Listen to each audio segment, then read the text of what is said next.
Hello everyone. Specialization unit first का आज हमारा चौथा लेक्चर है। यूनिट फर्स्ट के चौथे सब टॉपिक के अंदर आपके सिलेबस के अंदर 3 टॉपिक शामिल हैं, जिसके अंदर आता है आपका marriage, kinship and family. Marriage, kinship and family को हम 2 पार्ट के अंदर डिस्कस करेंगे, 2 लेक्चर के अंदर डिस्कस करेंगे। एक लेक्चर के अंदर हम मैरिज को डिस्कस करेंगे और एक लेक्चर के अंदर हम किनशिप एंड फैमिली को डिस्कस करेंगे।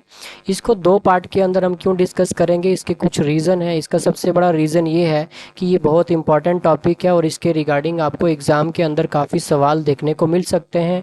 इसका दूसरा बड़ा रीज़न ये है कि इसके अंदर काफ़ी फैक्चुअल नॉलेज जो है वो मौजूद है, जिसको जो है आपको एज़ इट इज़ याद रखना जो है आपके लिए काफ़ी ज़्यादा ज़रूरी है, क्योंकि वो आपको एग्ज़ाम में डायरेक्टली तौर पे जो है पूछी जा सकती है। सो इसलिए हम इसको 2 पार्ट के अंदर जो है वो डिस्कस करेंगे। तो चलिए सबसे पहले डिस्कस करते हैं मैरिज क्या होता है। तो मैरिज के अंदर हम definition of marriage as per the Oxford dictionary of sociology क्या होती है, मैरिज की डेफिनेशन उसको देखेंगे। लिबरल लोगों ने किस तरीके की डेफिनेशन दी है उसको देखेंगे। उसके बाद सोशोलॉजिकल डेफिनेशन बाय थिंकर्स, उन लोगों ने क्या बोला है उसको जो है डिस्कस करेंगे। देन करेक्टरिस्टिक्स ऑफ मैरिज क्या है उसको डिस्कस करेंगे। फंक्शन क्या है मैरिज के उसको डिस्कस करेंगे। ट्राइबल सिस्टम क्या है मैरिज का, उसके बाद आपका हिंदू मैरिज सिस्टम क्या है, मुस्लिम मैरिज सिस्टम क्या है, तलाक किस तरीके से होते हैं, मुस्लिम मैरिज में किस तरीके से तलाक होगा, और उसके बाद आपका हिंदू मैरिज सिस्टम में किस तरीके से तलाक होगा। देन उसके बाद आपके और कौन से जो है लीगल स्टैच्यूट हैं जो by the parliament of India यानी कि गवर्नमेंट ऑफ इंडिया जो बनाए गए हैं, जो हमारे लिए ज़रूरी है याद रखना, उन सभी को जो है इस लेक्चर के अंदर डिस्कस किया जाएगा। सो सबसे पहले हम देखते हैं कि डेफिनेशन क्या है मैरिज की। सिंपल डेफिनेशन क्या है मैरिज की as per the Oxford dictionary of sociology. तो as per the Oxford dictionary of sociology definition जो आपकी मैरिज की बनती है वो ऐसे बनती है कि एक इस तरीके का रिलेशन जो लीगली रिकॉग्नाइज्ड रिलेशनशिप हो, जिसके बीच में एक अडल्ट मेल और एक अडल्ट फीमेल हो। ठीक है, इस तरीके का रिलेशन जो लीगली रिकॉग्नाइज्ड रिलेशनशिप हो, यानी कि लीगल रिकॉग्निशन होना चाहिए बिटवीन मेल एंड फीमेल के बीच में। जो भी बाउंड साइन होगा, सोशल बाउंड साइन होगा, वो social bound on the basis of specific societal rules and regulation और स्पेसिफिक आपका स्टेट लॉज के द्वारा जो है वो आपका रिकॉग्निशन होना चाहिए। तो उसको हम मैरिज बोलेंगे। और ये सिस्टम कोई आज डेवलप नहीं हुआ है, आपका 10 साल या 20 साल या 50 साल, ये इतना देर नहीं हुई है उसको डेवलप हुआ है, बल्कि ये बरसों से चलते आ रहा है। Marriage has been traditionally viewed, इसको ट्रेडिशनली जो है इसी तरीके से देखा गया है कि इसके अंदर आपको लीगल रिकॉग्निशन की काफ़ी ज़्यादा ज़रूरत होती है। जब लीगल रिकॉग्निशन मिलेगा तो उसी को हम मैरिज बोलेंगे। जब दो बंदों के बीच में लीगली तौर पे जो एक बाउंड साइन होगा, तो उस बाउंड के प्रति आपका जो भी specific societal rules and regulation है या स्पेसिफिक स्टेट लॉज है, उसके रिगार्डिंग आपको जो है सर्टन राइट्स मिल जाते हैं। तो सबसे बड़ा मैरिज के अंदर जो आप मैरिज का जो बाउंड साइन होता है, लीगली बाउंड साइन होगा, तो उसके अंदर जो सबसे बड़ा आपको राइट मिलता है वो सेक्सुअल राइट आपको मिल जाते हैं। देन उसके बाद आपके ऊपर कुछ ऑब्लिगेशन जो है वो आ जाते हैं, ऑब्लिगेशन इम्पोज कर दिए जाते हैं कि इस तरीके के ऑब्लिगेशन के कि आपको एक दूसरे के प्रति क्या रहना है, जिम्मेदार रहना है, जिम्मेदारी को निभाना है। सो इसीलिए कहा जाता है कि करेक्ट एज क्या है शादी करने की। तो करेक्ट एज शादी करने की वही है जब आप अपनी जिम्मेदारियों को समझ पाएँ। जिस दिन आप अपनी जिम्मेदारियों को समझ पाते हैं, उसी दिन से आप जो है मैरिज सिस्टम के अंदर आ जाएं। तो अब ये जिम्मेदारी को समझना, आप कुछ कुछ लोग जो होते हैं वो 40 साल के होकर के भी अपनी जिम्मेदारी को नहीं समझते, और कुछ लोग जो हैं वो 21 की एज में ही अपनी जिम्मेदारी को अच्छे तरीके से समझते हैं। तो इट मीन्स तब उनकी शादी करा दी जाए तो कोई बहुत बड़ी बात नहीं है। चलिए, ये थी सिंपल डेफिनेशन आपकी according to Oxford dictionary of sociology. अब कंटेम्प्ररी सोसाइटीज़ में यानी कि लिबरल सोसाइटी में, मोर लिबरल सोसाइटी में सोशोलॉजी की डेफिनेशन दी गई है कि दो आदमी का म्यूचुअली कंसेंट के साथ, not on the based of जो है लीगली रिकॉग्नाइज्ड रिलेशनशिप और specific certain rules and regulation bye जो है सोसाइटी ने बनाए हुए उनके उनके प्रति ना चलते हुए जो है एक सिर्फ म्यूचुअल कंसेंट के साथ, यानी कि अपनी सब्जेक्टिविटी के बेस्ड के ऊपर एक ऐसा रिलेशनशिप को बना करके रहना सोसाइटी के अंदर with certain rules and regulation, यानी कि सिंपल सी बात है कि लिविंग रिलेशनशिप में रहना, उसको भी मैरिज का टैग दिया गया है कि वो भी एक मैरिज सिस्टम ही है। अब ये लिबरल सोसाइटी वाले लोगों ने ये जो है आपकी डेफिनेशन दी है, इसकी वजाहत जो है इस तरीके से मैरिज की करी है, और काफ़ी कंट्रीज़ के अंदर में जो है ये लीगली अप्रूव्ड भी है, यानी कि लीगली जो है आपको अप्रूवल भी मिल जाता है लिविंग रिलेशनशिप के अंदर रहने का। इंडिया के अंदर भी जो है आप लिविंग रिलेशनशिप में रह सकते हो। अब ये लिबरल लोग ये कहते हैं कि अगर आपने मतलब डिस्पाइट दिस लिबरल इंटरप्रिटेशन, इस लिबरल इंटरप्रिटेशन के बावजूद भी आपने जो है होमोसेक्सुअल कपल्स को क्यों बाहर रखा हुआ है, वो भी तो म्यूचुअल कंसेंट के साथ एक दूसरे के साथ रह सकते हैं। जब उनको जो है मन ही जो है सेम सेक्स के साथ करता है, सेक्सुअली जो है वो इंटरकोर्स करने का, तो आप उनको मना क्यों कर रहे हैं, उनको क्यों एक्सक्लूड करके रखा हुआ है, उनको भी इंक्लूड करना चाहिए। यहाँ पे आपको एक चीज़ याद रखनी है कि जो ऊपर हमने डेफिनेशन देखी as per the Oxford dictionary of sociology, ये आपका फॉर्मल वे है एक फैमिली सेटअप जो है बिल्डअप करने के लिए, एक फैमिली बनाने के लिए ये आपका फॉर्मल वे है, इसको फॉर्मल वे बोलते हैं, ठीक है। देन ये जो सेकंड वाला है, जो कंटेम्प्रेरी सोसाइटी ने जो इंटरप्रिटेशन करी है, मैरिज की वजाहत करी है, यानी कि डेफिनेशन दी है कि दो आदमी का म्यूचुअल कंसेंट के साथ रहना साथ में, उसको भी हम मैरिज बोलेंगे। तो ये इनफॉर्मल वे है मैरिज का, ठीक है। ये इनफॉर्मल वे है, ऊपर वाला जो है ये फॉर्मल वे है, याद रखेंगे आप लोग, क्वेश्चन आता है इसके रिगार्डिंग, इसलिए आपको बता दिया मैंने। देन उसके बाद मैरिज को जो है हमारी समाज के अंदर, हमारे स्ट्रक्चरल सिस्टम के अंदर की सोशल इंस्टीट्यूशन का जो है वो टैग दिया गया है, यानी कि ये आपका बेसिक जो है वो बुनियाद है एक फैमिली लाइफ को शुरू करने के लिए, ये एक बुनियाद है आपकी की social institution that sanction the relationship between a man and a women, binding them with mutual rights and obligation essential for a family, यानी कि आपको बाइंड कर देता है, आपको जो है वो जकड़ देता है एक ऐसे ऐसे रिलेशनशिप के अंदर जिसके अंदर आप mutual rights and mutual obligation के साथ एक फैमिली सेटअप को जो है वो बिल्डअप करते हैं, एक हाउस होल्ड लाइफ को आगे चलाते हैं। तो ये मैरिज उसमें जो है वो की सोशल इंस्टीट्यूशन का रोल परफॉर्म करती है। ये सिंपल जो था आपका मैरिज के रिगार्डिंग था कि मैरिज होती क्या है। अब आ जाते हैं सोशोलॉजिकल डेफिनेशन, यानी कि आपके थिंकर क्या सोचते हैं मैरिज के बारे में। सबसे पहले एडवर्ड वेस्टरमार्क के रिगार्डिंग जानेंगे। तो एडवर्ड वेस्टरमार्क सिंपल सी बात बोलते हैं कि मैरिज जो है ये ड्यूरेबल कनेक्शन है बिटवीन मेल एंड फीमेल, यानी कि ये एक लॉन्ग लास्टिंग कनेक्शन है, ये लंबे समय तक चलता है। ऐसा नहीं है कि आपने शादी करी देन उसके बाद आपका बच्चा हो गया देन उसके बाद ये रिलेशनशिप ख़त्म हो जाता है। तो कहते हैं महज प्रोपागेशन करने के लिए या ऑफस्प्रिंग करने के लिए ये रिलेशन नहीं है, वो उसका सिंपल एक जस्ट छोटा सा पार्ट है। आप लिनिएज को आगे बढ़ाते हो, अपनी रेस को आगे बढ़ाते हो, वो एक छोटा सा हिस्सा है उसका। बल्कि मैरिज इसके बरक्स एक ऐसी चीज़ है जो आपका लॉन्ग लास्टिंग रिलेशनशिप है, ड्यूरेबल कनेक्शन है। आप म्यूचुअली और इमोशनली जो है आप एक दूसरे के प्रति जो है एक सोशल बाउंड को जो है वो क्रिएट करते हो और साथ में रहते हो, ठीक है। तो आपका जो वो सेक्सुअल डिज़ायर है, जो सेक्सुअल डिज़ायर को आप पूरा करते हो, वो sexual desire is just a part of marriage, वो एक छोटा सा पार्ट है मैरिज का।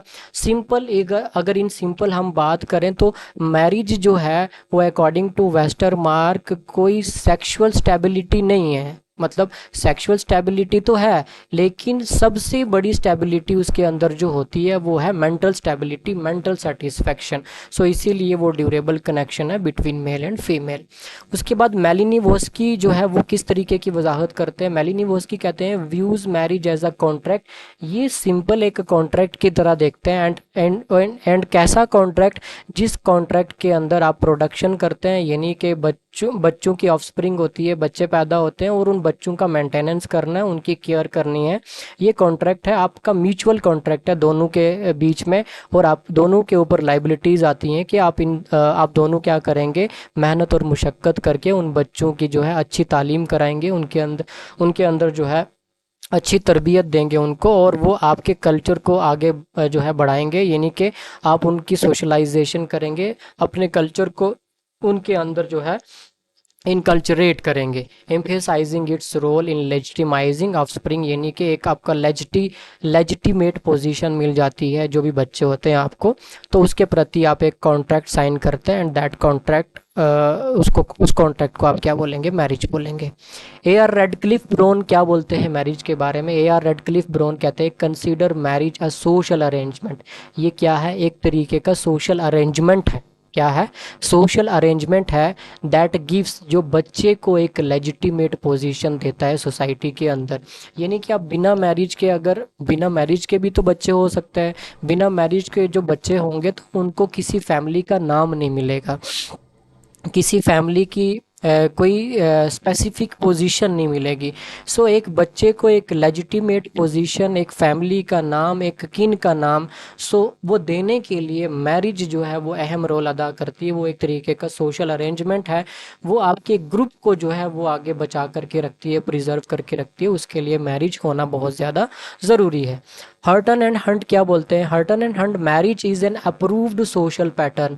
ये एक सोशल पैटर्न है, और वो किस तरीके का सोशल पैटर्न है? सोशली अप्रूव्ड सोशल पैटर्न है। किस तरीके का?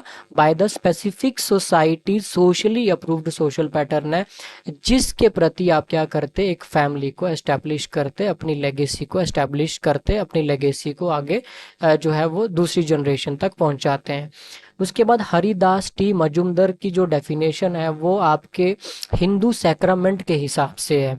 तो ये कहते हैं कि मैरिज क्या है? It is a socially sanctioned union, यानी कि दो आदमियों का मेल होता है, दो, एक मेल और एक फीमेल का मेल होता है, for establishing a house hold life. House hold life यानी कि वो जो गृहस्थ जीवन होता है।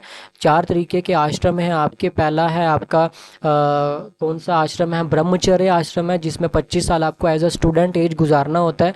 उसके बाद आपका जो दूसरा आश्रम आता है वो आश्रम आता है गृहस्थ जीवन, जिसको हाउस होल्ड लाइफ बोलते हैं। सो हाउस होल्ड लाइफ को अकॉर्डिंग टू शास्त्र जो है वो पूरा करने के लिए आपको सोशली जो है आपको यूनाइट होना पड़ेगा, सोशल अप्रूवल के साथ आपको यूनाइट होना पड़ेगा। तो आपको आपको जो है आपको जो है समाज की तरफ से कुछ सैंक्शन जो है वो मिल जाते हैं।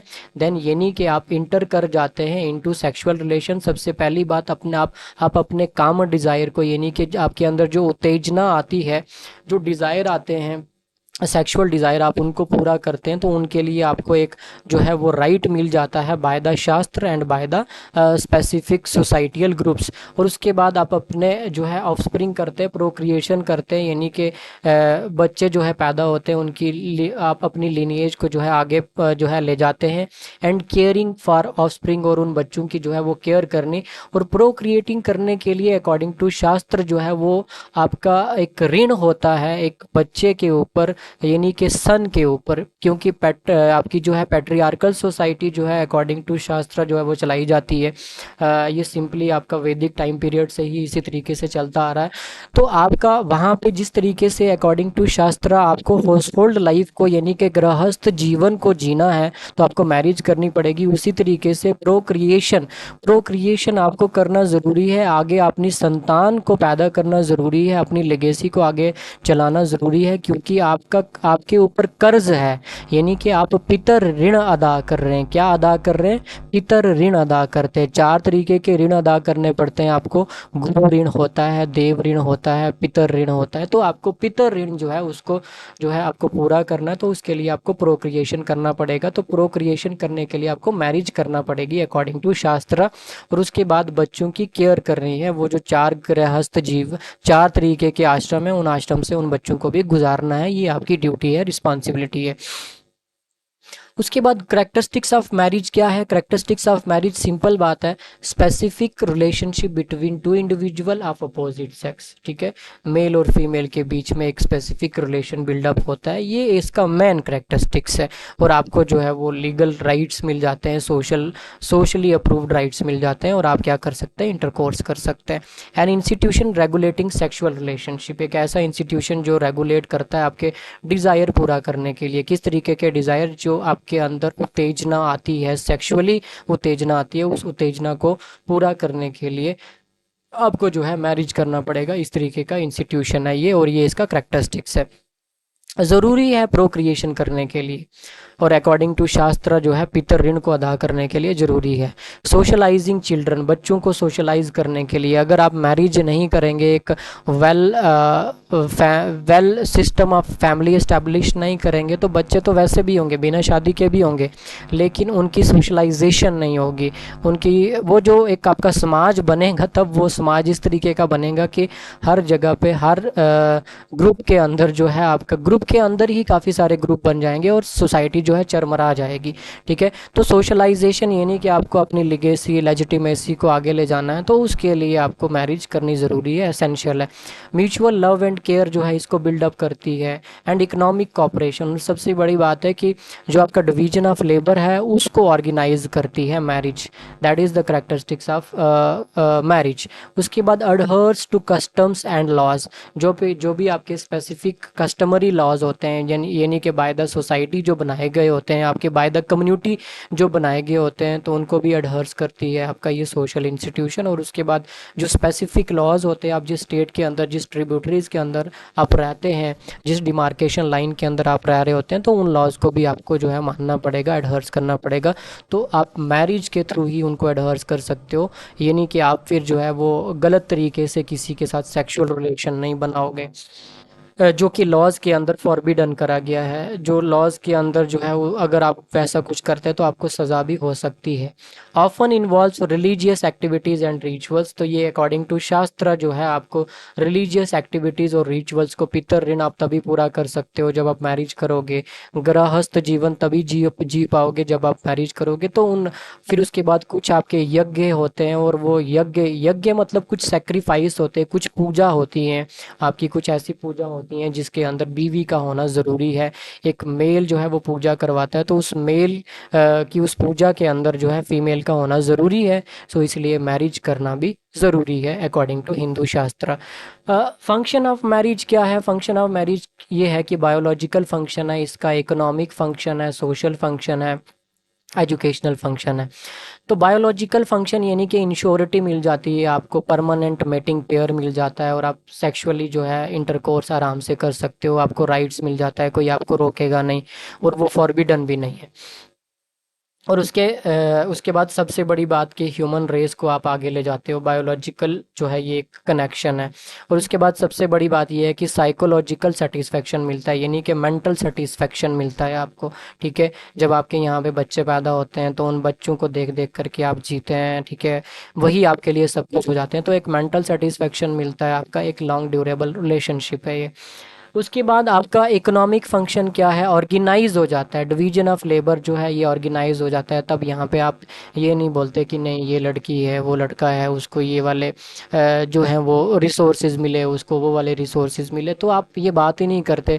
आप वो सेग्रीगेशन के ऊपर सवाल ही नहीं उठाते, क्योंकि आपकी जो सबसे बड़ा कंसर्न होता है वो कंसर्न ये होता है कि आप अपनी फैमिली को आगे ले जाएं, फैमिली को बिल्डअप करें। तो डिवीजन ऑफ लेबर को बेस्ट तरीके से ऑर्गेनाइज करती है आपकी मैरिज सिस्टम। उसके बाद इंश्योरिटी देती है आपको इकोनॉमिक कॉपरेशन बनाने की, बिटवीन मेल एंड फीमेल आपका एक इकोनॉमिक कॉपरेशन बन जाता है। आप एक दूसरे की सपोर्ट करते हैं, क्यों? For the development of your family, for the wellbeing of your family, for the wellbeing of your children, है ना। तो उसके लिए आप क्या करते हैं, एक इकोनॉमिक कॉपरेशन बनाते हैं।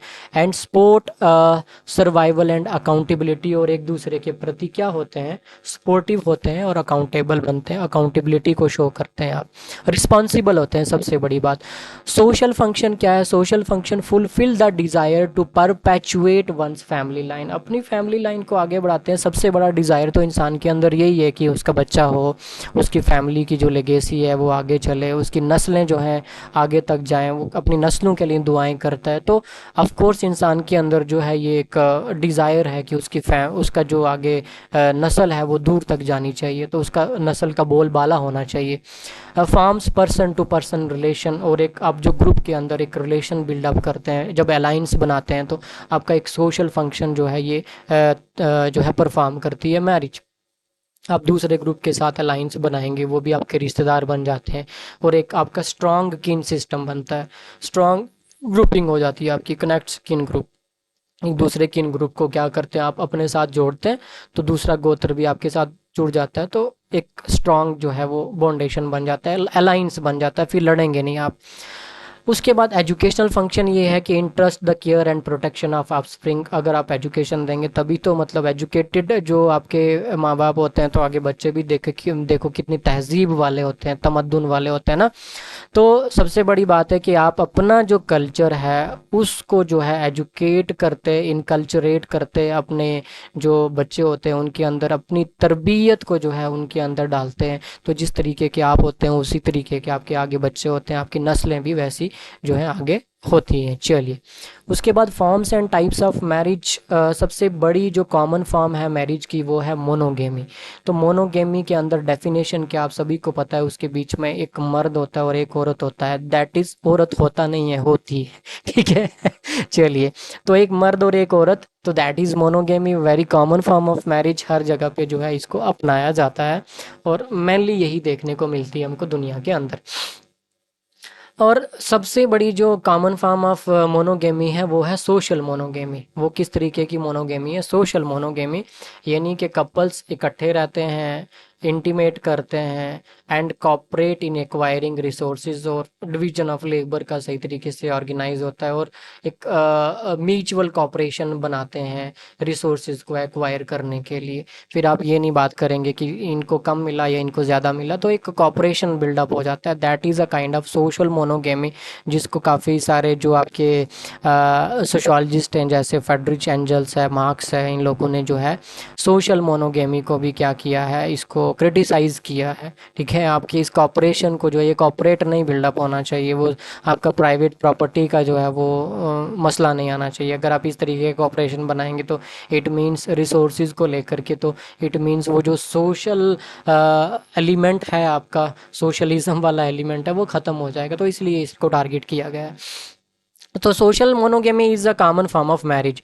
उसके बाद सेक्सुअल मोनोगेमी, जो कपल्स होते हैं वो सेक्सुअली जो है वो एक दूसरे के प्रति काफ़ी कॉन्शियस रहते हैं। That's a kind of sexual monogamy.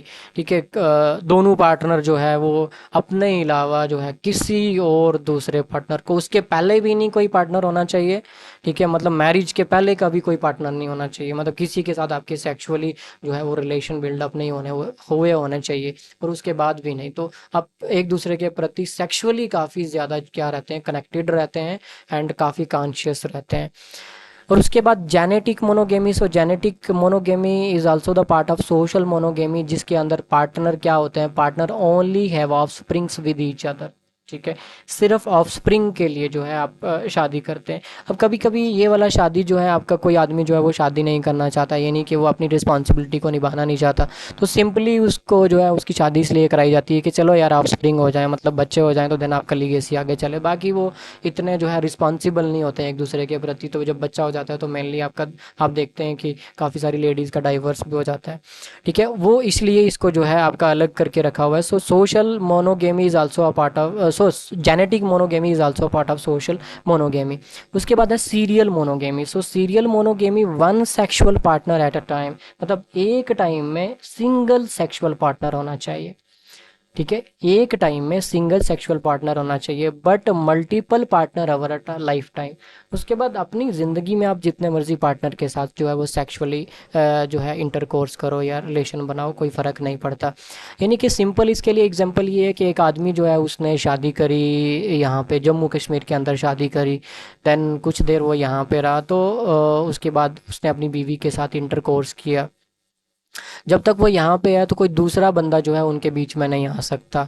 Then उसके बाद जब वो यहाँ से चला जाएगा, मतलब कि कहीं बार वो काम कर रहा है, तो वहाँ पे 2 साल रहा, 3 साल रहा, तो वहाँ पे जो है वो किसी और के साथ जो है अपने रिलेशन को बिल्डअप कर रहा है, तो यहाँ पे उसकी बीवी भी किसी और के साथ रिलेशन बिल्डअप कर रही है। तो ये है आपका सीरियल मोनोगेमी। कोई भी पार्टनर आपका एक वन टाइम में एक ही पार्टनर होना चाहिए, चाहे वो कोई भी हो, मैटर ही नहीं करता। इसको कहते हैं सीरियल मोनोगेमी। उसके बाद है polygamy. So polygamy definition, so polygamy, marriage involves more than one partner. सबसे बड़ी बात कि पोलोगेमी के अंदर जो है मोर देन वन पार्टनर है, और पोलोगेमी की दो टाइप है, एक है पोलीगैनी और एक है पोलीएंड्री। सो पोलीएंड्री जो है, इसकी जो आपकी फेमस एग्जांपल है द्रौपदी की एग्जांपल है। सो द्रौपदी ने 5 पांडव भाई से जो है वो शादी करी थी, तो 5 से जो है वो भाइयों की कॉमन वाइफ थी द्रौपदी। तो उसके रिगार्डिंग पिछले साल भी क्वेश्चन पूछा गया है, सो मे बी शायद इस बार भी पूछा जाए, तो उसको एक बार देख करके जाना। देख करके क्या जाना, तो बेस्ट एग्जांपल है पोलियंड्री की, याद रखेंगे द्रौपदी ने 5 पांडवों के साथ शादी करी थी। ठीक है, चलिए। और द्रौपदी का बताया जाता है कि आपकी जो डिस्ट्रिक्ट राजौरी है वहाँ से द्रौपदी का जो था वो आपका ताल्लुक था, यानी कि जो उसके मायके थे वो आपके राजौरी के अंदर थे। ऐसा हमारे राजतरंगिणी के अंदर हमको जिक्र मिलता है। पोलीगैनी क्या है, वन हस्बैंड मेनी वाइफ्स, मतलब मर्द एक है औरतें ज़्यादा हैं। ठीक है, औरतें 2 हो सकती हैं, 3 हो सकती हैं, 4 हो सकती हैं। ठीक है, मुस्लिम मैरिज होगी अगर पोलीगैनी टाइप की, तो उसके अंदर लास्ट आपका 4 नंबर होगा। ठीक है, 4 से ज़्यादा की इजाज़त नहीं है। ठीक है, उसके बाद ये वाला जो है अभी काफ़ी जो है सोसाइटीज़ के अंदर कम है, मतलब मुस्लिम सोसाइटीज़ के अंदर भी हमको देखने को नहीं मिलता। इवन जो आपका लास्ट सर्वे हुआ है, उस लास्ट सर्वे के अंदर मुस्लिम सोसाइटी के अंदर जो है पोलीगैनी देखने को नहीं मिलती है, बल्कि आपका हिंदू सोसाइटी के अंदर बड़े लेवल पे पोलीगैनी देखने को मिलती है। So that's a problem. ठीक है, कि मतलब वहाँ पे एक आपका शास्त्र के हिसाब से इजाज़त नहीं दी गई है, तो सो उसका जो है उल्लंघन करके, वायलेशन करके, तो काफ़ी सारे हिंदू सोसाइटीज़ के अंदर पोलीगैनी को जो है वो परफॉर्म किया जाता है। तो ट्राइबल इलाकों के अंदर जो है ये आजकल भी परफॉर्म होती है, फाउंड अमंग इस्कीमो ट्राइब्स। तो याद रखेंगे, इस्कीमो ट्राइब्स के अंदर, क्रो ट्राइब्स के अंदर एंड वेरियस अदर ट्राइब्स, उनके अंदर पोलीगैनी जो है ये परफॉर्म की जाती है।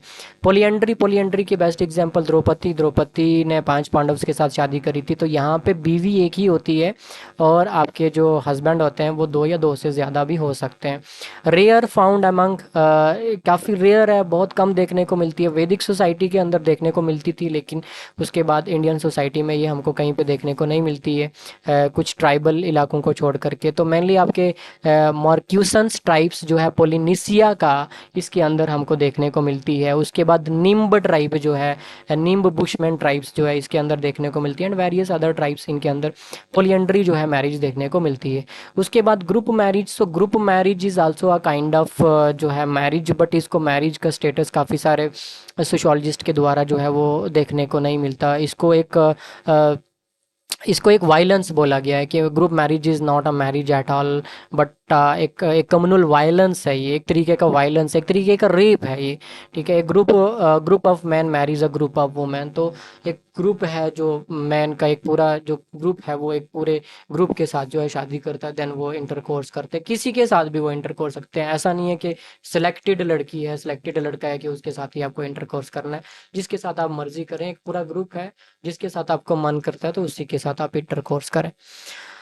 उसके बाद आपका है marriage regulation and cultural practices. सबसे बड़ी बात आपका एक्सोगेमी एंड इंडोगेमी। एक्सोगेमी आपको पता है कि आप क्या करते हैं, अपने ग्रुप से बाहर जा करके शादी करते हैं, कि marrying outside a specific social group, that is known as exogamy. ठीक है, often to avoid incest taboo. क्यों आप बाहर जा करके शादी करते हैं, क्योंकि आपके अंदर जो है एक तरीके की कुव्वत मौजूद है, एंड दैट कुव्वत name is incest taboo. Incest taboo का कॉन्सेप्ट है। इंसेस्ट टैबू यानी कि आप ये सोचते हैं कि आप अपने किन के लोगों के साथ, अपने ग्रुप के लोगों के साथ किस तरीके से जो है वो सेक्सुअल रिलेशन बनाएंगे, तो वो इंसेस्ट टैबू का कॉन्सेप्ट आपके अंदर रहता है। सो इसलिए आप क्या करते हैं, अपने ग्रुप से बाहर के ग्रुप में जा करके शादी करते हैं। और दूसरा इसका बड़ा रीज़न ये है कि आप अपने ग्रुप को जो है वो क्या करते हैं, डाइवर्सिफाई करते हैं, जेनेटिक पोल्स को जो है वो मतलब अलग अलग ग्रुप के साथ अलाइंस बनाते हैं,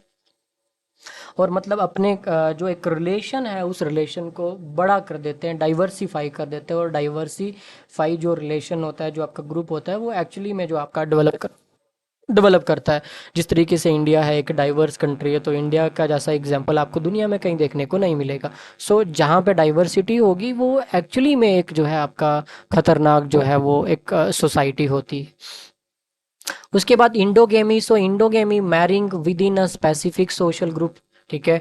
आप स्पेसिफिक सोशल ग्रुप के अंदर शादी करते हैं और ये कॉमन देखने को मिलती है हमको हिंदू सोसाइटी के अंदर। जबकि जो है मुस्लिम सोसाइटी को इसके लिए टारगेट किया जाता है, मेनली जो है मुस्लिम सोसाइटी को टारगेट किया जाता है। अगर आप मीडिया देखें इवन, और जितनी भी चीज़ें देखें, और आपके जो सोसाइटियल जो सोशल टैबूज बनाए हुए हैं तो वो भी रिगार्डिंग मुस्लिम्स फैमिली टॉन्ट मारने के लिए काफ़ी सारी जो है बातें बनाई गई हैं, कि अपनी ही बहन के साथ यानी कि कज़न के साथ शादी कर लेते हैं, तो then and various other things. जबकि ये हिंदू सोसाइटी के अंदर वेरी कॉमन है, और ये आज से नहीं चली आ रही है, ये आपके वैदिक सोसाइटियल टाइम पीरियड से जो है चलती आ रही है। लेकिन ये नॉर्दर्न इंडिया के अंदर हमको देखने को नहीं मिलती है। नॉर्दर्न इंडिया के जितने भी हिंदू सोसाइटी के लोग हैं वो अपने ग्रुप के अंदर तो बड़ी बात है, अपने गांव के अंदर शादी नहीं करते, अपने गांव से बाहर जा कर के शादी करते हैं। और even in Jammu and Kashmir Hindu society Bhaderwah side and Doda side, इस साइड में, एंड पुंछ में भी जो है अभी के टाइम में जो है ये चीज़ को परफॉर्म किया जा रहा है। तो भदरवा डोडा के अंदर भी ये हमको कॉमन देखने को मिलती है, यानी कि अपने ही ग्रुप के अंदर लोग शादी करते हैं टू प्रिजर्व। अब ये क्यों किया जाता है, तो इसके पीछे रीज़न है कि आपका वो जो एक ब्लड ग्रुप है, उस ब्लड ग्रुप को प्रिजर्व करने के लिए और आपका जो स्टेटस है उसको प्रिजर्व करने के लिए आप अपने ही ग्रुप के अंदर शादी करते हैं। तो जो आपकी ब्राह्मण सोसाइटी है आपकी साउथ इंडिया की, उसके अंदर इंडोगेमी को जो है वो परफॉर्म किया जाता है। Prescribed and preferential marriage in tribal societies, tribal societies के अंदर कुछ प्रेस्क्राइब्ड फॉर्म और प्रेफरेंशियल फॉर्म ऑफ मैरिज जो है वो परफॉर्म करी जाती हैं। ठीक है। सबसे बड़ी सबसे जो आपकी पहली जो आपकी एग्जांपल है, एंड दैट एग्जांपल इज़ आपका लिवरेट मैरिज। सो लिवरेट मैरिज यानी कि डिसीज्ड जो है आप अपने यानी कि आपके भाई की डेथ हो जाएगी तो आप उसकी बेवा के साथ, उसकी जो बीवी है उसके साथ शादी कर लेंगे। Levirate marriage is a cultural practice where a man marriage the childless widow. आपके छोटे भाई की जो वाइफ होगी तो आप उसके साथ जो है वो शादी कर लेंगे। सिंपल सी बात है। और ये शादी क्यों करी जाती है, क्योंकि आपका जो प्रॉपर्टी है ना, क्योंकि प्रॉपर्टी की जो हकदार है वो उसकी औरत ही होगी। जब भाई की डेथ हो जाएगी, अगर भाई अमीर होगा तो उसकी प्रॉपर्टी की हकदार उसकी बीवी हो जाएगी। तो उस प्रॉपर्टी को बचाने के लिए क्या करते हैं, बड़ा भाई जो है वो शादी कर लेता है उसके साथ। एग्जाम्पल ये हमको कहाँ देखने को मिलती है, ये आपको याद रखना है। नूर ट्राइब सूडान का है, उसके अंदर ये देखने को मिलती है। और उसके बाद योरुबा ट्राइब नाइजेरिया का, उसके अंदर ये देखने को मिलती है।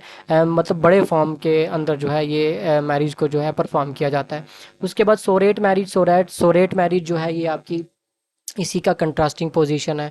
सोरेट मैरिज के अंदर क्या होता है, sororate marriage involves a man marrying the sister of a deceased wife, यानी कि जैसे एक आदमी है तो उसकी वाइफ की डेथ हो जाती है तो वो अपनी वाइफ की बहन के साथ यानी कि साली के साथ शादी कर लेगा।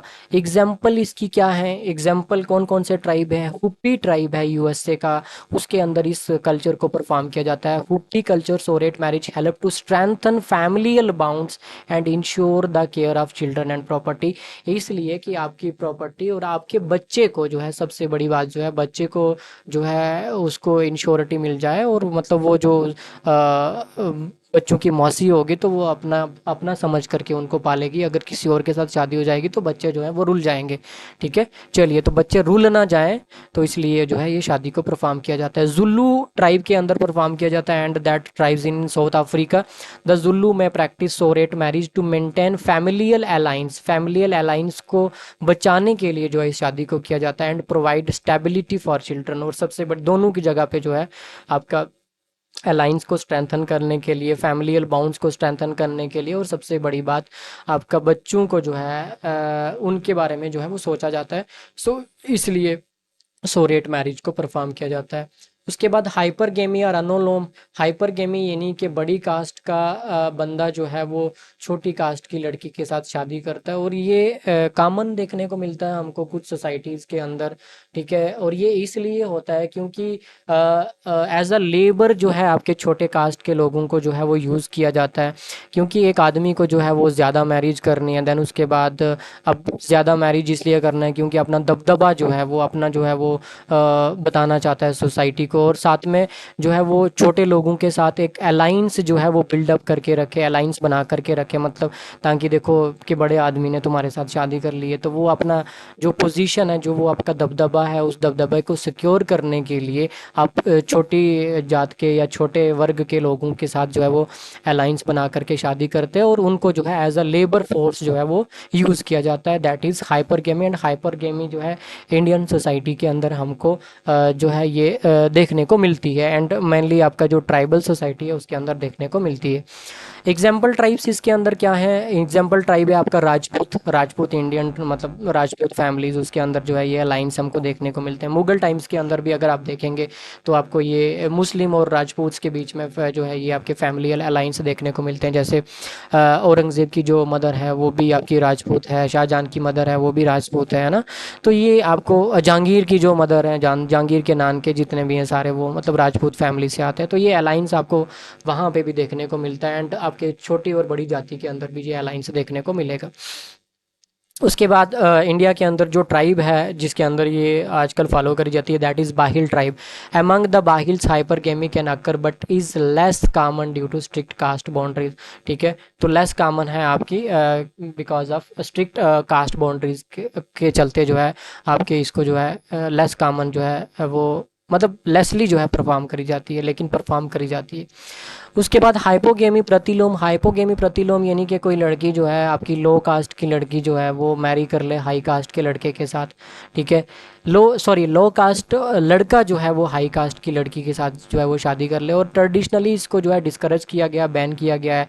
इसकी परमिशन नहीं है सोसाइटी के अंदर according to shastra in many societies due to social hierarchies and purity concept. Purity और वो आपका मैंने बताया था आपको कि पोल्यूशन और जो है आपका प्योरिटी का कॉन्सेप्ट के बेसिस पे आपके वर्ण सिस्टम को जो है एस्टैब्लिश करा गया है। तो उसको मद्देनज़र रखते हुए इस सिस्टम की इजाज़त जो है वो नहीं दी जाती, यानी कि लो कास्ट लड़के को इजाज़त नहीं है हाई कास्ट की लड़की के साथ शादी करने का। अब ये कुछ ट्राइब्स के अंदर परफॉर्म करी जाती है, एंड वो ट्राइब का एग्जांपल कौन कौन सा? आपका मुंडा ट्राइब।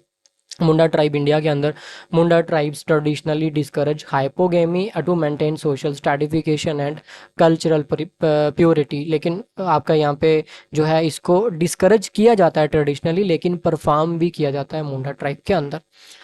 उसके बाद गारो ट्राइब्स इंडिया के अंदर जो है ये परफॉर्म करती करी जाती है। Among the Garos hypogamy is less common है and often socially frowned upon reflecting broader societal norms. So broader societal norms को तार तार ना कर दें आप। ये मेनली तभी परफॉर्म करी जाती है मतलब आपका लव अफेयर हो गया, ठीक है, आपकी गाठी पड़ गई, ठीक है, सेटिंग सेटिंग, मेरी सेटिंग, उसकी सेटिंग, चलिए। उसके बाद concubinage. Concubinage type of marriage. Concubinage refer to a relationship, एक तरीके का living relationship where a couple live together if married without formal marriage ties. जिस तरीके से जो है एक मैरिज करके लोग रहते हैं उसी तरीके से ये लोग भी रहते हैं म्यूचुअल कंसेंट के साथ। This arrangement can provide social and economic benefit. Economic और सोशल बेनिफिट के लिए ये दोनों जो है आपस में साथ में रहते हैं म्यूचुअल एग्रीमेंट के साथ without the formal obligation of marriage. So याद रखेंगे that is a kind of informal form of marriage. Informal form of marriage तो क्वेश्चन यहाँ पे बन सकता है, तो आपको पूछा भी जा सकता है, सो इसलिए याद रखेंगे।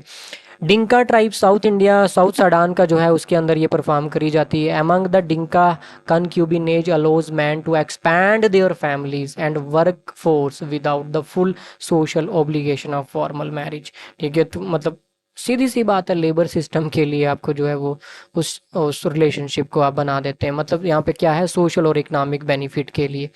फालूनी, फालूनी वेस्ट अफ्रीका का ट्राइब है। Fulani man may have concubines as a way to increase their household labor and wealth without entering into a additional formal marriage। तो it's a kind of informal marriage, और सिर्फ just for the sake of आपका social and economic benefit के लिए इस शादी को करा जाता है, और लड़कियों को एज अ लेबर जो है वो इस्तेमाल किया जाता है। उसके बाद other types of marriage in tribal society and that is polyandry. Polyandry जो है वो टोडा इंडिया कम्युनिटी के अंदर जो है परफॉर्म करी जाती है। The Toda practice fraternal polyandry. किस तरीके की पैटर्नल, मतलब जिस तरीके की द्रौपदी और पांडव से 5 पांडव के बीच में शादी हुई थी उसी तरीके से जो है परफॉर्म करी जाती है। Where brothers shares a wife insuring that family resources are not divided. जो फैमिलियल रिसोर्सेज है उनको डिवाइड नहीं करा जाता, इक्वल रखा जाता है, और भाई के बीच में एक शेयरिंग वाइफ रहती है। और जो बच्चे होंगे तो वो किसका हिस्सा माने जाते हैं, वो आपका बड़े भाई का जो है वो उसके मत्थे चढ़ा दिए जाते हैं, चाहे वो किसी के भी हों। उसके बाद पोलीगैनी। पोलीगैनी क्या है, मस्सी ट्राइब्स के अंदर जो है ये परफॉर्म करी जाती है, जो कहाँ का है, कीनिया का और तंजानिया का ट्राइब है। Maasai practice polygyny where a man may have multiple wives where enhance social status and labour within the household. ठीक है।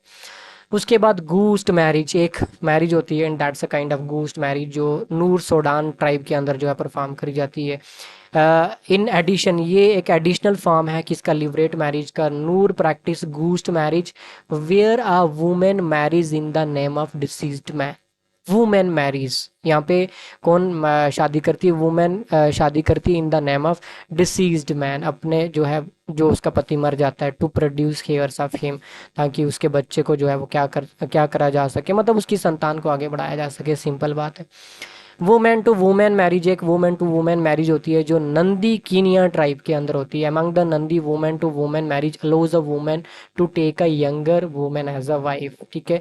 जो दूसरी वुमेन है, ठीक है, उसके पति की जो दूसरी वाइफ होगी उसको एज अ वाइफ की तरह जो है ट्रीट किया जाता है, often for the purpose of bearing children who will be considered the offspring of the female husband. ठीक है। उसको मतलब वो बच्चे को पालने पोसने के लिए उसको जो है लाया जाता है, उसको जो है हस्बैंड की तरह ट्रीट किया जाता है। चलिए, उसके बाद आपका लीगल फ्रेमवर्क क्या है इंडिया के अंदर। हिंदू मैरिज सिस्टम के अंदर हमें कुछ लॉज देखने को मिलते हैं, स्टैचूट देखने को मिलते हैं।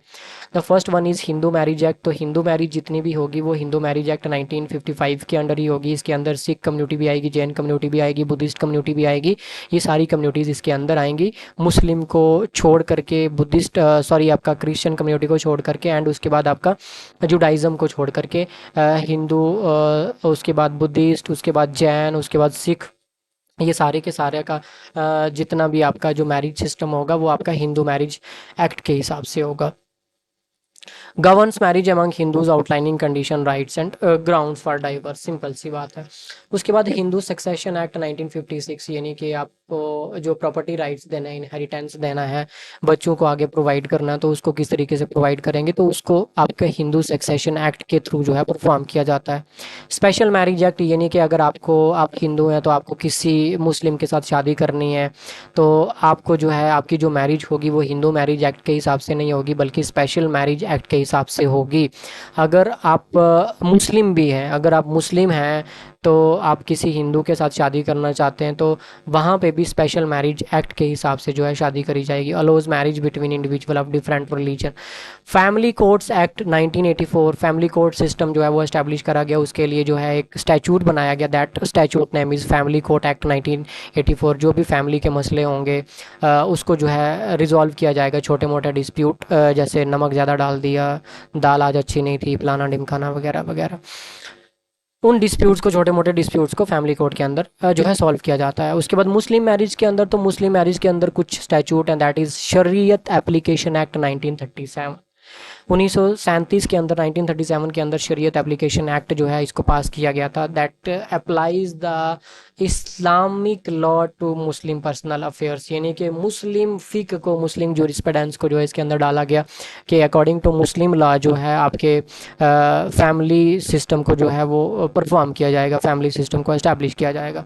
उसके बाद Muslim women protection of right on diverse act 1986 के अंदर जो है एक प्रोटेक्शन दी गई जो है आपके वुमेन को, उसके डाइवर्स के रिगार्डिंग जो है उसको प्रोटेक्शन दी गई, तो उसके लिए एक स्टैचूट बनाया गया, Muslim women protection of rights on diverse act. इसी के बेसिस पे आपका जो है वो ट्रिपल तलाक का जो है मसला आता है, इसी को चैलेंज किया जाता है। Protect rights of divorce Muslim women, divorce Muslim women जो है इसको प्रोटेक्ट किया गया था इसके अंदर। Dissolution of Muslim marriage act 1939 provides ground for Muslim women to seek divorce. ठीक है। तो ये भी एक तरीके का जो है dissolution of Muslim marriage act, यानी कि आपको डिसोल्यूशन करना है तो उसके लिए जो है मतलब आपको अलग होना है, डाइवर्स जो है वो लेना है कि कुछ ग्राउंड्स अगर आपको पता है कि आप उन ग्राउंड्स को मद्देनज़र रखते हुए आप कोर्ट के अंदर जाएँ तो जो है डाइवर्स के लिए अप्लाई कर सकते हैं। तो वुमेन को जो है वो इजाज़त दी गई, ठीक है, आप सीकिंग डाइवर्स जो है वो सीख कर सकते हैं मेल से। उसके बाद ट्रिपल तलाक का जो मसला था आपका, जो किसके ऊपर बेस्ड था, Muslim women protection of rights and diverse act, तो उसको क्रिमिनलाइज्ड कर दिया गया 2019 के अंदर कि आप 3 बार तलाक तलाक तलाक क्या करके नहीं निकल सकते। जबकि इसको अकॉर्डिंग टू अगर शरीयत देखा जाए तो इसको जो है वो मिस इंटरप्रेट किया गया है। ये कोई इतना बड़ा मसला नहीं है, क्योंकि आप जब भी तलाक देते हैं अकॉर्डिंग टू शरिया लॉ, अब लोग पढ़ते नहीं हैं तो उनके इग्नोरेंट होने पे जो है वो शरीयत पे तो सवाल नहीं उठाया जा सकता ना। तो वो उन पे सवाल होना चाहिए कि वो खुद ही इग्नोरेंट है, जब वो सही तरीके से इस्लामिक जूरिस्प्रूडेंस को जानते ही नहीं है। तो इस्लामिक जूरिस्प्रूडेंस को नहीं जानते तो उसके ऊपर वो जो है कमेंट भी नहीं कर सकते हैं, क्योंकि आप इग्नोरेंट हैं। तो इग्नोरेंट आदमी की कमेंट को क्या ही कंसिडर किया जाए। अगर आप पढ़े लिखे हैं तो उसके बाद अगर कमेंट कर रहे हैं तो उसको कंसिडरेबल माना जाएगा। तो इसमें एक इद्दत का टाइम पीरियड होता है। ऐसे भी आप तीन तीन तरीके से तलाक दे करके निकल नहीं सकते, ये कोई इस्लाम के अंदर इतना कोई छोटा मोटा सिस्टम नहीं रहा है। तो वो एक इद्दत टाइम पीरियड होता है, 3 महीने का इद्दत टाइम पीरियड होता है, वेटिंग टाइम पीरियड होता है। उसके बाद ये आपका स्टेप बाय स्टेप जो है इस तलाक को दिया जाता है।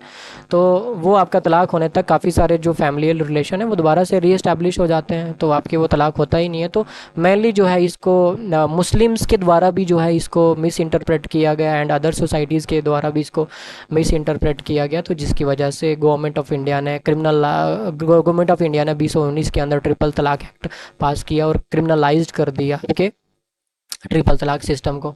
Marriage as a sacrament social contract, sacrament जो है हिंदू मैरिज सिस्टम को सैक्रामेंट बोला जाता है एंड मुस्लिम मैरिज सिस्टम को सोशल कॉन्ट्रैक्ट और लीगल कॉन्ट्रैक्ट के अंदर जो है इसको बोला जाता है, मतलब लिया जाता है।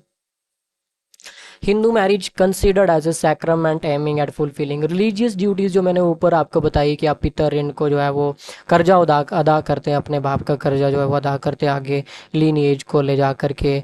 देन गृहस्थ जीवन के अंदर जाते हैं तो मैरिज ज़रूरी है। कुछ आपके जो है यज्ञ जो है सैक्रिफाइस जो है, जो कुछ पूजा जो है वो ज़रूरी है, तो उनके लिए बीवी का होना ज़रूरी है। तो मुस्लिम मैरिज जो है आपका एक कॉन्टैक्ट होता है बिटवीन मेल एंड फीमेल, ठीक है, मेल एंड फीमेल। तो उसकी कंसिडरेशन जो होती है वो ऑन द बेसिस ऑफ महर होता है। सो महर is the consideration between male and female. तो वो आपकी कंसिडरेशन के बेसिस पे जो है आपका जो है मैरिज को इस्टेब्लिश किया जाएगा। सो इसीलिए जब भी आपका निकाह होता है तो निकाह के अंदर स्पेशली 3 बार ये पूछा जाता है कि फलाने का बेटा और फलाने का बेटा इतने महर के साथ और फलाने की बेटी को क्या आपको ये जो है वो निकाह कबूल है। तो एक बार भी पूछा जाता है, फिर दूसरी बार दोहरा के पूछा जाता है, तीसरी बार फिर दोहरा के पूछा जाता है। अगर 2 बार आपने हाँ कर दिया, तीसरी बार मना कर दिया, तो वो आपका जो है निकाह कंसिडर नहीं किया जाएगा। तो एक पूरा जो है एस्टैब्लिश सिस्टम है, कोई ऐसा नहीं है कि एक ही बार आपका 3 बार हाँ हाँ हाँ बोल दिया जाएगा तो एकदम से हो जाएगा।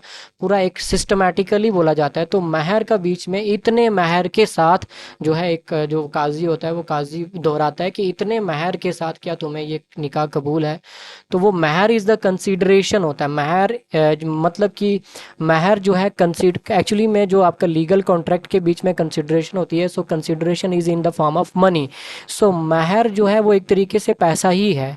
सो consideration in the form of money है तो उसको आप क्या बोलेंगे, महर। सो महर इज़ द कंसीडरेशन बिटवीन जो है मेल एंड फीमेल। तो ये सवाल आपको पूछा जा सकता है, तो याद रखेंगे।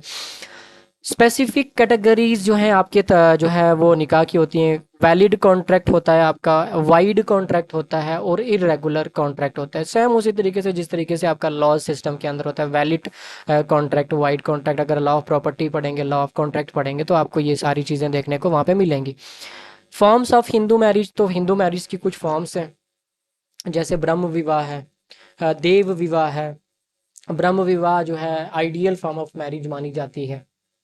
देव विवाह यानी देवताओं को आप ऑफर करते हैं कि आप आपकी बेटी के साथ जो है वो क्या कर लें, शादी कर लें। Marriage associated with religious offering, ठीक है, वो मतलब ये एक्चुअली में ट्रेडिशनल सोसाइटीज़ में ऐसा होता था, आजकल तो ऐसा नहीं होता है।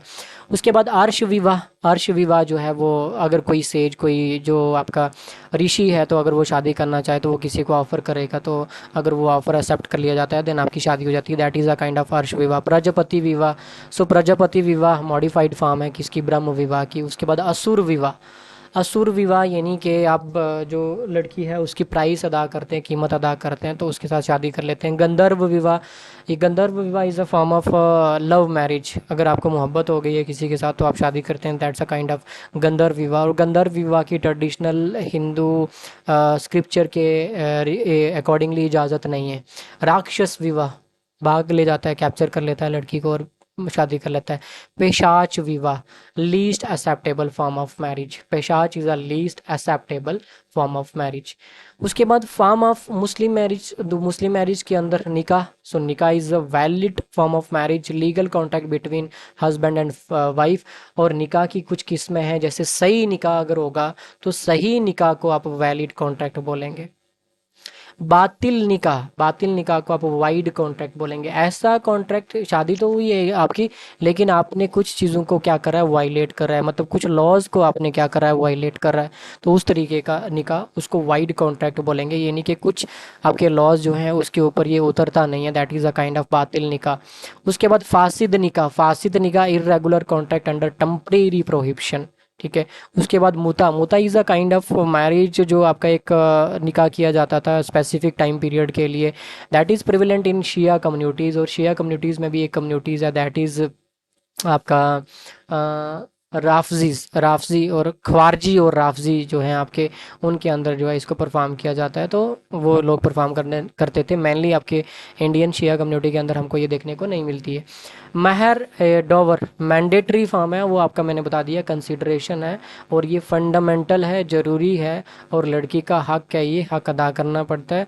ये हक आपको जो है मरने से पहले अदा करना पड़ता है। Diverse provision in Hindu marriage and Muslim marriage. Diverse क्या है, तो डाइवर्स हिंदू मैरिज के अंदर जो है डाइवर्स प्रोविजन जो है वो सारे के सारे कहाँ किस में आएंगे, हिंदू मैरिज एक्ट 1955 के अंदर ही आएंगे। तो ग्राउंड्स कौन कौन से रहेंगे, तो ये ग्राउंड्स आप देख लेंगे एक बार। एडल्ट्री ग्राउंड्स रहेगा, यानी कि आपको वॉलंटियर तौर पे आप सेक्सुअल इंटरकोर्स जो है वो दूसरे किसी और आदमी के साथ कर रहे हैं, तो आप जो है उस बेसिस पे जो है आप डिमांड कर सकते हैं। आपके ऊपर जो है वो जुल्म हो रहा है तो आप डिमांड कर सकते हैं। डिसर्शन हो रही है, डिसर्शन यानी कि आपका जो पति है या आपका जो पार्टनर है वो काफ़ी देर से जो है वो आपके साथ नहीं है, कोई मेंटल स्टेबिलिटी नहीं है, सेक्सुअल स्टेबिलिटी नहीं है, देन आप उस ग्राउंड पे भी तलाक ले सकते हैं। कन्वर्जन, अगर आप जो है किसी और रिलीजन में जाना चाहते हैं तो हिंदुइज्म को छोड़ करके, तो ऑटोमेटिकली उस ग्राउंड पे भी आपका जो है निकाह, जो आपका जो क्या बोलते हैं, आपका जो सोशल सैक्रामेंट है, आपका रिलीजियस सैक्रामेंट है, टूट जाएगा। मेंटल डिसऑर्डर, अगर आप में से दोनों में से कोई एक जो है दिमागी तवज़ुन को खो गया है तो आप जो है उस बेसिस पे भी जो है वो तलाक ले सकते हैं। लिप्रोसी यानी कि अगर आपको बीमारी हो गई है तो आप उसके बेसिस पे अगर साथ में नहीं रह सकते तो आप तलाक ले सकते हैं। कोई ऐसी डिसीज़ होगी या आपको जो कम्युनिकेबल डिसीज़ हो जिसके अंदर रहने में आपको खतरा है, तो आप उससे जो है वो दूर जा सकते हैं, तलाक ले सकते हैं। उसके बाद रीन्यूनिएशन, रीन्यूनिसिएशन यानी कि अगर आप तपस्वी जीवन जीना चाहते हैं, वर्ल्डली अफेयर से दूर जा कर के आप जो है एक तपस्वी बनना चाहते हैं, किसी स्पेशल रिलीजियस ऑर्डर यानी कि किसी भक्ति मूवमेंट को ज्वाइन करना चाहते हैं, तो आप जो है आपको शादी जो है वो छोड़नी पड़ेगी। जिस तरीके से आपका ये योगी आदित्यनाथ ने शादी नहीं, उसने तो शादी ही नहीं करी है। आपके जो मोदी हैं तो कहते हैं हमने जो है वो अपना घर बार छोड़ दिया है, ये कर दिया। वो एक्चुअली में तपस्या तो है नहीं है, लेकिन मतलब मेनली प्रोपागेट किया जाता है कि हम तो सब कुछ छोड़ दिए हैं। तो अगर उस तरीके का कुछ मसला है तो आप तलाक ले सकते हैं। प्रिज्यूम्ड डेथ, ठीक है, है not heard of as being alive for a period of 7 year और मोर। मतलब आपका कोई प्रिजम्पशन है, मतलब प्रिज्यूम्ड डेथ वाला कुछ सिस्टम है, तो आप उस बेसिस पे भी, मतलब आपको लगता है कि मतलब आपकी जो है मौत हो सकती है, तो आप उसके बेसिस पे भी जो है तलाक ले सकते हैं।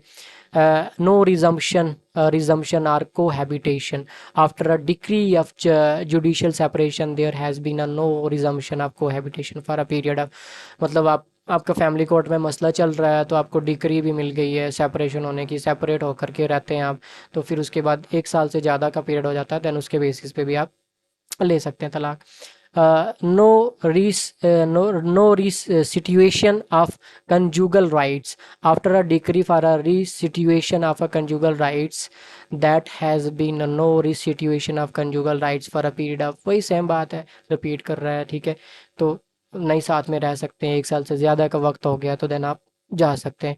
एडिशनल प्रोविज़न क्या है, म्यूचुअल कंसेंट डाइवर्स, यानी म्यूचुअली आप दोनों एक दूसरे से जो है वो अलग होने का जो है वो फैसला लेते हैं, तो आप फाइल साइन करेंगे। फाइल साइन करने के बाद आपको क्या होगा, both parties agree to dissolve the marriage and file a joint petition with the waiting period of 6 month.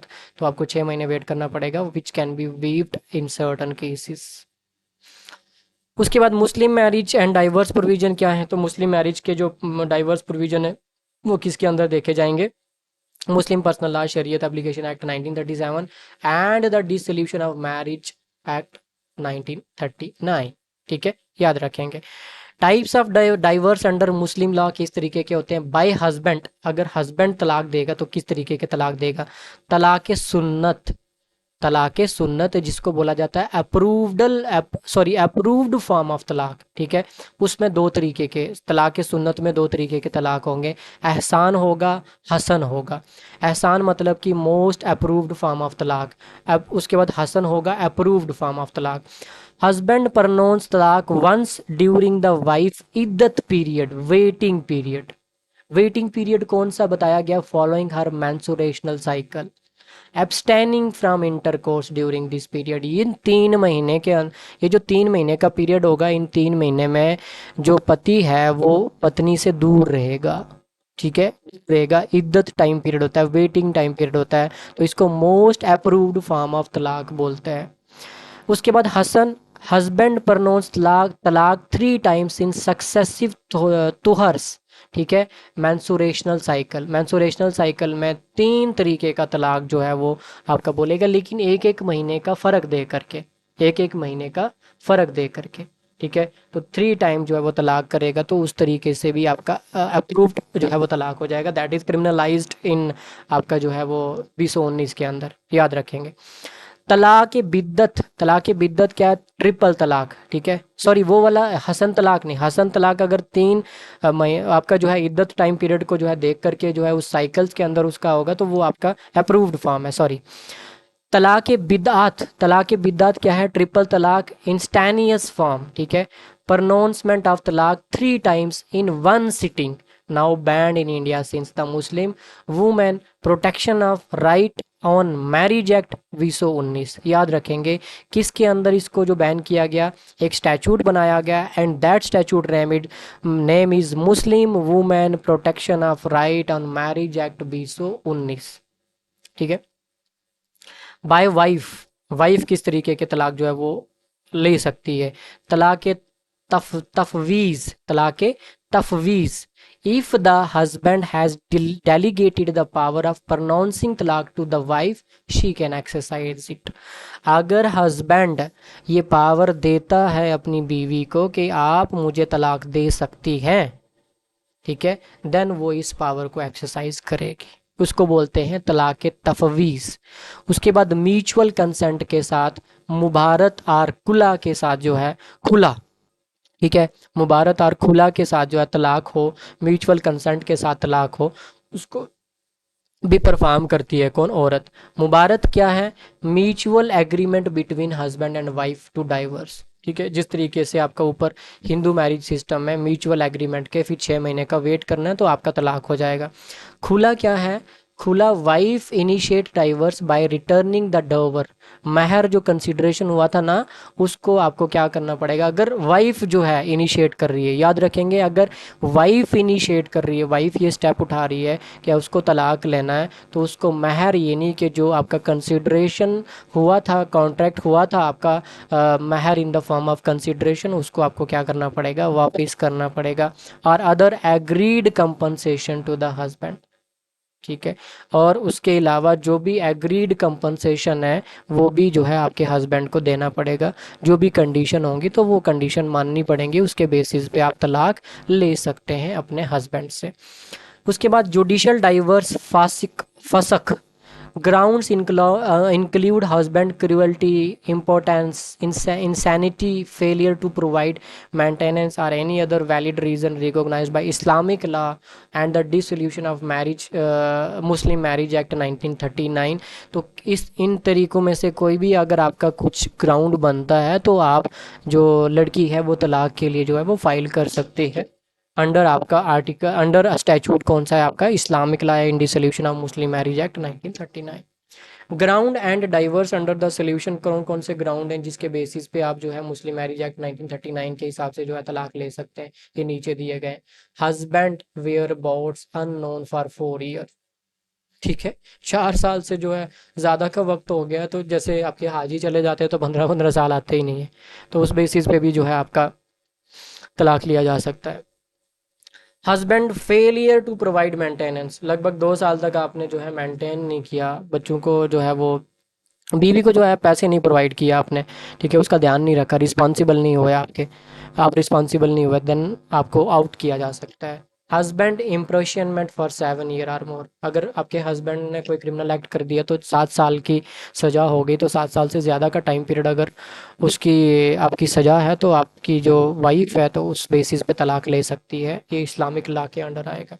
Husband failure to perform marital obligation for 3 year, 3 साल तक अगर आपके हस्बैंड ने मैरिटल ऑब्लिगेशन यानी कि अपनी ड्यूटीज़ को जो है वो निभाया नहीं, मैरिटल रिलेशनशिप को सही तरीके से परफॉर्म नहीं किया, उसमें फेल हो गया, तो आप तलाक ले सकते हैं।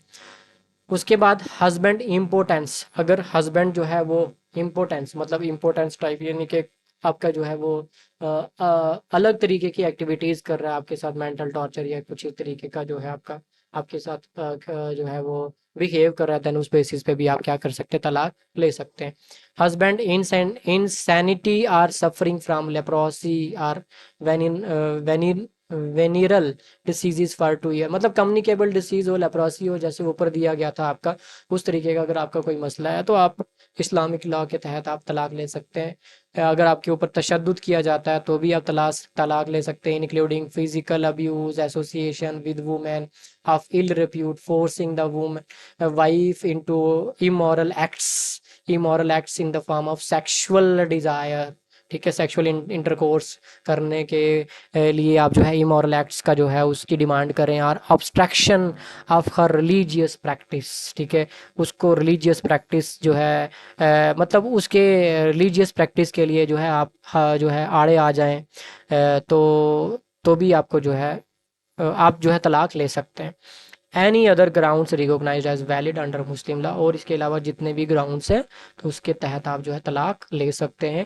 ये आपका मैरिज था, मैरिज के अंदर जितना भी पार्ट था उसको हमने डिस्कस कर लिया, इंपॉर्टेंट जितना भी हिस्सा था उसको डिस्कस कर लिया। अब अगले लेक्चर के अंदर हम किनशिप एंड फैमिली को डिस्कस करेंगे। सो तब तक के लिए खुदा हाफिज, अल्लाह राखा, खुदा हाफिज, रब राखा।